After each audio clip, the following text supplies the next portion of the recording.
Can you imagine a typical classroom situation where a teacher asks a question like, "What is the main idea of a text?" And one student answers, usually with a short response. After that, teacher says something like, "Yes, good," or "Not quite. Try again." Sometimes the teacher continues with another question and the same pattern repeats with different students. So the interaction keeps going, but in a very similar way. And this kind of interaction happens again and again in the classroom. Most of the time, we don't really think about it, just go along with it. But if we take a closer look, this interaction actually follows a certain pattern. And this pattern is known as IRF, which stands for Initiation, Response, and Feedback. So hi, I'm Tazkia Azro, and today I'm going to talk about IRF, or Initiation, Response, and Feedback, and how it shapes classroom interaction. So what exactly is IRF? IRF stands for Initiation, Response, and Feedback. It is one of the most common patterns of interaction in classroom communication, especially in teacher-led classrooms. In simple terms, IRF describes how communication in the classroom often follows a predictable sequence. The teacher starts the interaction. A student responds, and then the teacher reacts to that response. This pattern happens repeatedly throughout the lesson, especially during activities like questioning, reviewing material, or checking understanding. For example, a teacher might ask a question like, "What is the past form of drink?" A student answers, "Drank," and then the teacher responds with, "Yes, correct," or gives some kind of evaluation. So even though it may seem like a very natural and spontaneous interaction, it actually follows a structured pattern. And this pattern is what we call IRF. Now let's take a closer look at each part of IRF. First, we have initiation. This is the stage where the teacher starts the interaction. In most cases, this happens through questions. The teacher might ask something about the lesson, the text, or the material being discussed. However, it's important to notice that many of these questions are what we call display questions. This means the teacher already knows the answer. So instead of asking to genuinely explore ideas, the purpose is usually to check whether students understand the material. Because of this, the interaction is already somewhat controlled from the beginning, since the teacher is guiding students toward a specific answer. Then we move to the second part, which is response. This is when a student answers the teacher's question. Usually, the response is quite short, sometimes just a word or a brief sentence. Not all students get the opportunity to respond, and in many cases, the teacher selects who gets to speak. So even though it looks like participation is happening, it is still quite limited, and only certain students are actively involved at a time. Finally, we have a feedback. This is when the teacher reacts to the student's answer. The feedback can take different forms. It can be simple evaluation like "yes, correct" or "no, that's not right." It can also involve correction where the teacher modifies or improves the student's answer. In many classrooms, this feedback stage focuses mainly on whether the answer is right or wrong rather than encouraging further discussion or deeper thinking. So when we look at these three parts together, initiation, response, and feedback, we can see that the teacher plays a very central role in controlling the interaction from starting conversation to evaluating the response. Now, to make this clearer, let's look at a real example from a classroom. Conclusion that we can draw in fewer hands.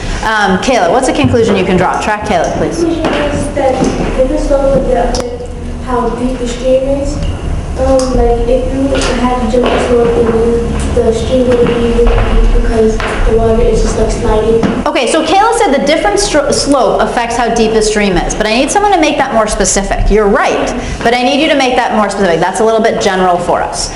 Shanice, can you make that more specific? The steeper the slope, the more deep it is. Good, the steeper the slope, the deeper the stream is, okay? In this video, the teacher asks the students who can give a conclusion of what we have learned today.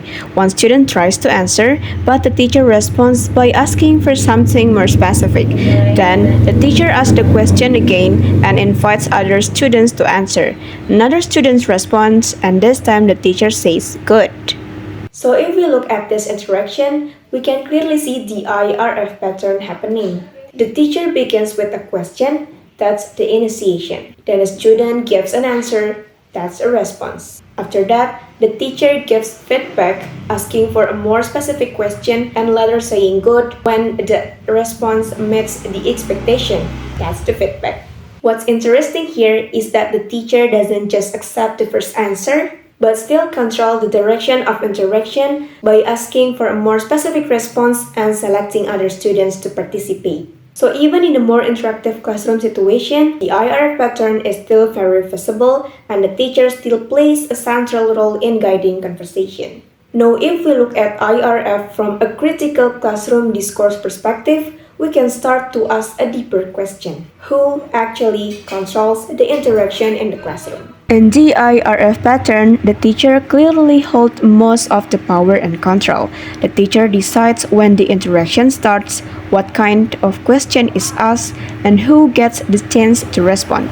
Even when students participate, the role is usually to respond to the teacher prompts, rather than to initiate their own ideas or directions. So if we look at a classroom talk, we might also notice that the teacher often speaks more than the students. The teachers not only ask questions, but also evaluate, correct, and sometimes reformulate student answer.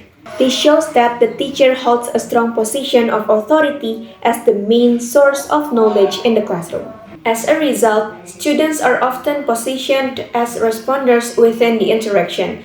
They contribute to the discussion, but mostly within the structure set by the teacher. So from a critical perspective, IRF is not just a natural interaction pattern. It also reflects how power, control, and participation are organized in the classroom and how different roles are constructed through that interaction. Now let's look at some of the strengths of IRF, especially in certain teaching contexts. First, IRF provides a clear and structured pattern of interaction. Because the sequence is predictable, it helps both teachers and students follow the flow of the lesson more easily. Second, IRF is quite efficient for checking students' understanding.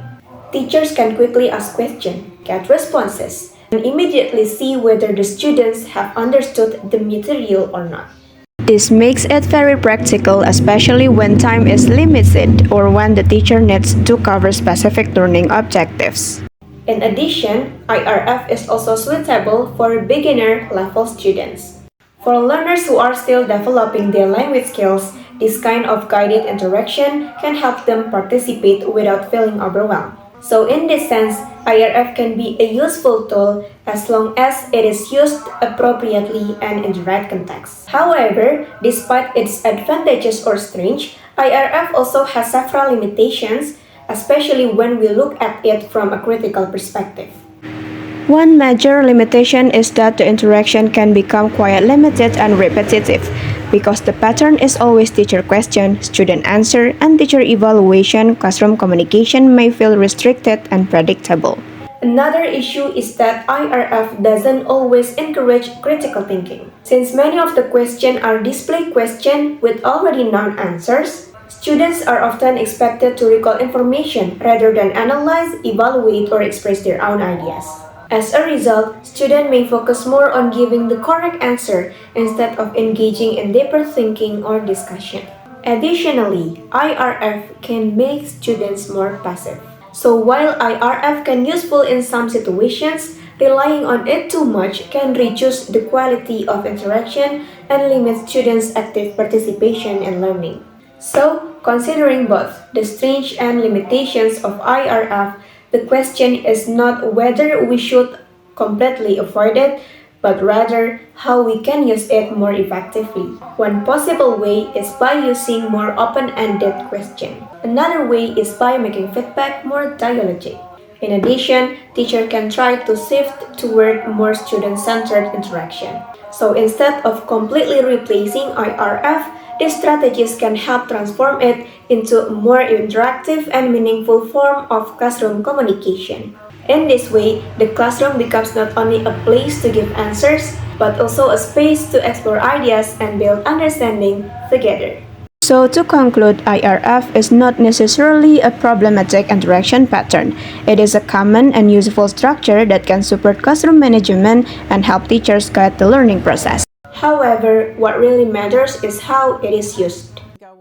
If it is used too rigidly, it can make the classroom more teacher-dominate. But if it is used more flexibly and combined with more dialogic and student-centered approaches, it can create more meaningful interaction. So as teachers, we need to be aware of how we use IRF. Make sure that it doesn't limit students' voices, but instead supporting their participation and thinking. Because in the end, classroom interaction shouldn't only be about giving the right answers, but also about creating space for students to think, express ideas, and engage more actively in the learning process.